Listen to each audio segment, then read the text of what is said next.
Hello and welcome back to another video. In this video, I want to talk about the word surrender.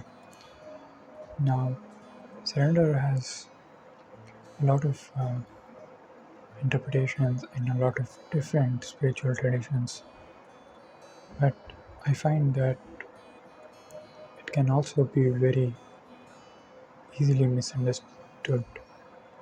That is, the word surrender can be looked at as something that is a passive form of action, that is inaction. Usually, in the earlier stages of spiritual involvement, a person will find that he is surrendering to the divine will by becoming very passive, by not acting and letting things happen. Now, this is usually a phase in a person's life when he's trying to understand what surrender means. And in most of the books, and in most of our spiritual traditions, and in uh, many books written by enlightened beings, surrender is always, it seems as if it's the last step towards enlightenment. But this last step is usually very misunderstood because it is taken as something that is very passive in nature, that is close to what in Bhagavad Gita is called the tamasic nature of man.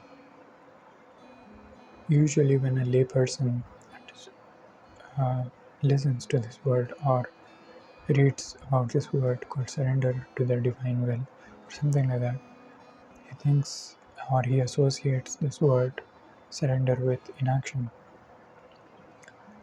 with being completely inactive, whether it be in meditation or whether it be in general life. So now I feel like everybody goes through this phase of being completely inactive, but sooner or later you'll have to realize that this is not what surrender means. Surrender is usually, especially in Bhagavad Gita, I think it is very nicely explained, and I have never really found much more in-depth explanation about this surrender in any other books. Usually, surrender, if I read about surrender in other books, I would probably think that they are talking about inaction. But in the Bhagavad Gita, it is clearly explained what surrender actually means and how it is not the tamasic nature of man. Instead, it is something that is rising above the three gunas of human experience. That is, it is rising above action, inaction, and sattvic nature, and then surrendering to the divine will. So when you are in the binds of the lower desires, and if you are contemplating on surrender, you are probably contemplating also and thinking that surrendering means indulging in these lower desires. But it is not what is meant by surrender when an enlightened person talks about surrender or faith. Even in a lot of Sufi traditions, we have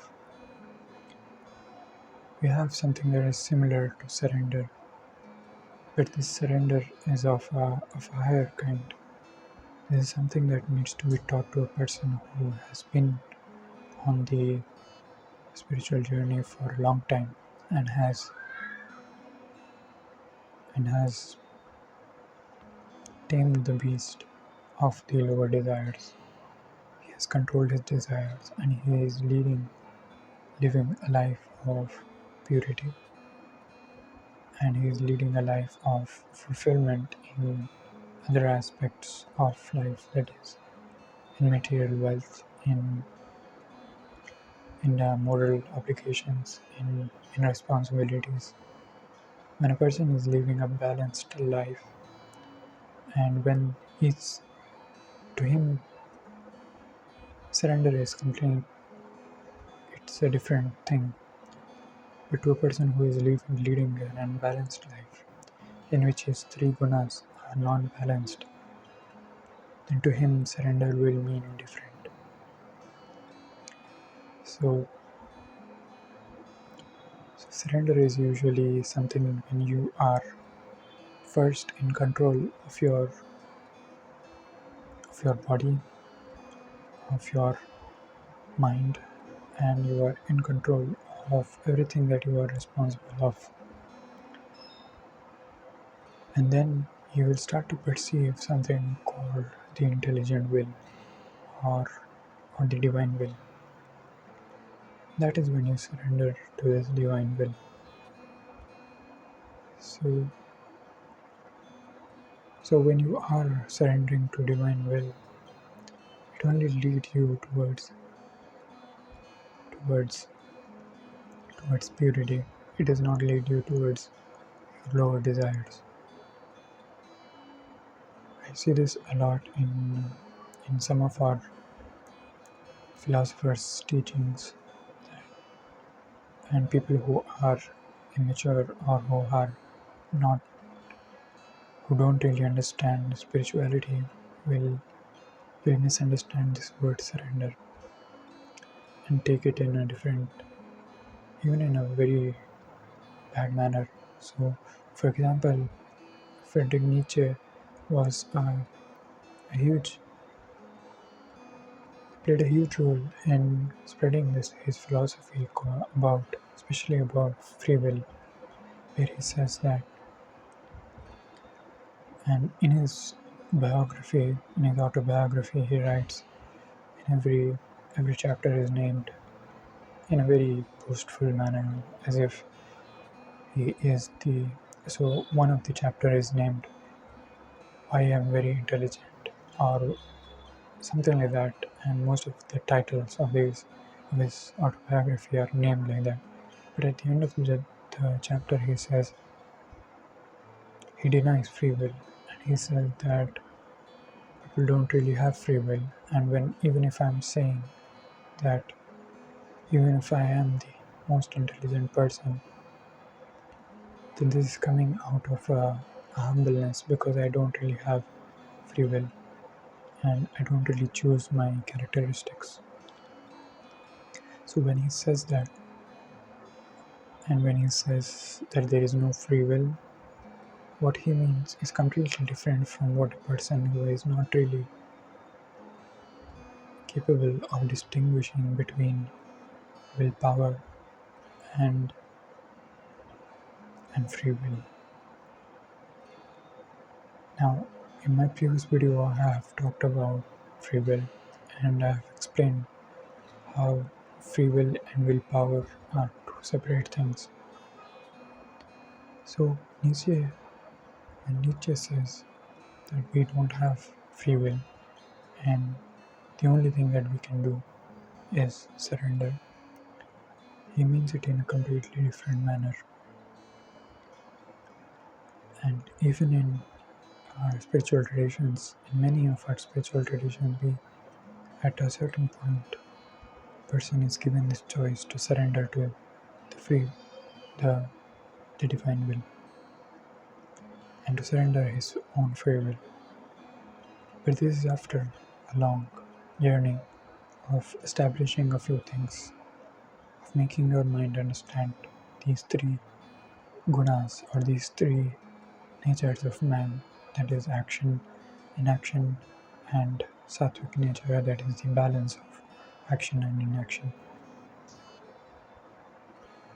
So action and inaction needs to be understood when you are surrendering. So what happened after studying Nietzsche, there were some students in the maybe in the 1930s or in the early 20th century, there were some students of Nietzsche who were really inspired by his thoughts, and they decided to commit murder of a complete stranger, and because they wanted to explore this concept of free will.